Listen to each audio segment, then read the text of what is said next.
കാൽപന്ത് കളിയുടെ ലോകത്ത് പ്രിയപ്പെട്ട എതിരാളിയായ ലയണൽ മെസ്സിയുടെ പിറന്നാൾ ആഘോഷിച്ച റൊണാൾഡോ ആരാധകർ തെരുവിൽ ഉറങ്ങുന്നവർക്ക് ഭക്ഷണം എത്തിച്ചു നൽകിയും രക്തദാനം നടത്തിയുമാണ് ഇതിഹാസത്തിന്റെ പിറന്നാൾ മറ്റൊരു ഇതിഹാസത്തിന്റെ ആരാധക കൂട്ടം ആഘോഷിച്ചത്.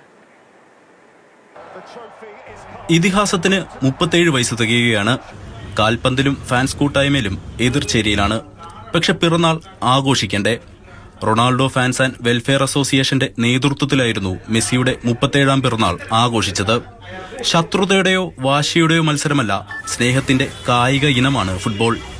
ഈ ചിന്തയാണ് ലോക ഫുട്ബോളിൽ നിറഞ്ഞു നിൽക്കുന്ന മെസ്സിയുടെ പിറന്നാൾ ആഘോഷിക്കാൻ റൊണാൾഡോ ഫാൻസായ ഇവർ തീരുമാനിക്കാൻ കാരണം.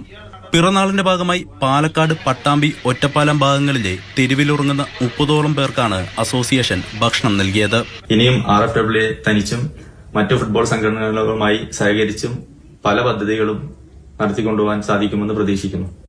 സംഘടനയിലെ ഓരോരുത്തരും വീട്ടിൽ നിന്ന് ഭക്ഷണപ്പൊതി തയ്യാറാക്കിയായിരുന്നു വിതരണം. രക്തദാനം ഉൾപ്പെടെ നടത്തി. 6 വർഷമായി പ്രവർത്തിക്കുന്ന ആരാധക കൂട്ടത്തിന്റെ നേതൃത്വത്തിൽ വീടില്ലാത്തവർക്ക് വീട് നിർമ്മിച്ചു കൊടുക്കുന്ന പദ്ധതികളും നടപ്പാക്കുന്നുണ്ട്. മാതൃഭൂമി ന്യൂസ്, പാലക്കാട്. ഗോകുൽ ചേരുന്നു. ഒപ്പം ഗോകുൽ, ഗുഡ് മോർണിംഗ്. നമ്മൾ സാധാരണ ഈ താരാരാധന എന്നൊക്കെ പറയുമ്പോൾ ഒരാളെ ആരാധിക്കുന്നവർ മറ്റൊരാൾക്ക് എതിരെ നിൽക്കുന്ന ഒരു കാഴ്ചയൊക്കെ പലപ്പോഴും കാണാറുണ്ട്.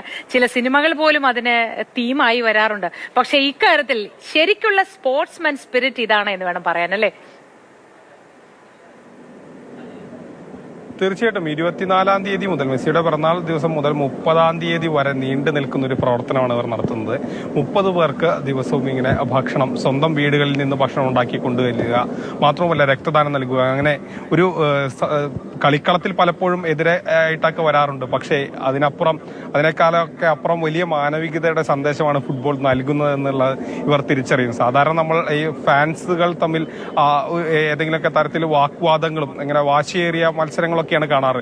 മിക്കവാറും ഇവർ പരസ്പരം ഒരിക്കലും ഒരുമിച്ച് പോകാറില്ല. പക്ഷേ ഇത് തങ്ങളുടെ എതിർചേരിയിൽ നിന്നും പറയാൻ കഴിയില്ല, നേരെ മറിച്ച് എതിരെ നിൽക്കുന്ന മറ്റു രാജ്യത്തിന്റെ ഒരു ഇതിഹാസത്തെ ഇവർ ആരാധിക്കുന്നു. ഇവർ ആ രീതിയിൽ ഫുട്ബോളിനെ അതിനൊരു മാനവികമായി കണ്ടുകൊണ്ട് തന്നെ ഫുട്ബോളിനെ ആ ഒരു സ്പിരിറ്റിൽ എടുത്തുകൊണ്ട് അവരുടെ പിറന്നാൾ ആഘോഷിക്കുന്നു എന്ന് പറയുന്ന വലിയ കാര്യമാണ്. അങ്ങനെ അതിനപ്പുറം ഇവർ ചെയ്യുന്ന കാര്യങ്ങൾ മാത്രമല്ല, ഇതിനപ്പുറം അവർ വീട് വെച്ച് നൽകുന്നു. അങ്ങനെ കുറെ കാര്യങ്ങൾ സമൂഹത്തിന് വേണ്ടി ചെയ്യുന്നു. അങ്ങനെ ഒരു ഫാൻസ് അസോസിയേഷൻ എന്നുള്ള ഒരു നിലയിൽ ആ ഒരു ആരാധനയിൽ മാത്രം ഒതുങ്ങാതെ സമൂഹത്തിന് കൂടി അത് ഗുണം ചെയ്യുന്ന രീതിയിലേക്ക് ഇവർ മാറുന്നു എന്നുള്ളത് വളരെ സന്തോഷമുള്ള കാര്യമാണ്.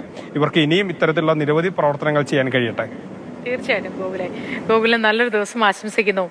ഈ താരങ്ങളും താരാരാധനയും അതിനൊക്കെ മേലെ മനുഷ്യത്വം എന്ന് പറയുന്ന ഒരു കാര്യമുണ്ട് എന്ന് കാൽപന്ത് കളിയുടെ ആവേശത്തിൽ അവരങ്ങനെ തെളിയിക്കുന്നു. ഇനിയും വരുന്ന കാലത്ത് അതങ്ങനെ അവർക്ക് മുന്നോട്ട് കൊണ്ടുപോകാനും കഴിയട്ടെ. ഒരുപാട് നല്ല കാര്യങ്ങൾ ചെയ്യാൻ പറ്റട്ടെ. കനാലിൽ കൂടി